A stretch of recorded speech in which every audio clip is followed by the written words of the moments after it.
How to fix Netflix stuck on loading screen.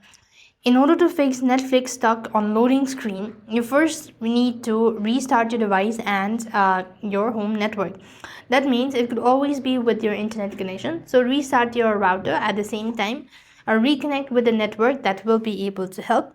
If the issue still persists on, what next you could also do is the other thing in order to fix it. So you could try updating the app if you're using a mobile device. Now to update the app, head over to your respective app store and type in Netflix. If you see update instead of open, then it means the app needs to be updated.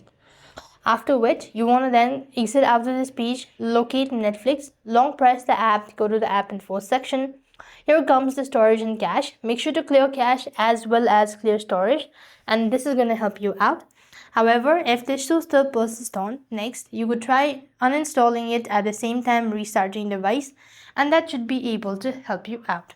So these are a couple of things in order to fix stuck on loading screen or Netflix stuck on loading screen. I hope the video was helpful. Make sure to like, share and subscribe. Thank you for watching. See you in the next video.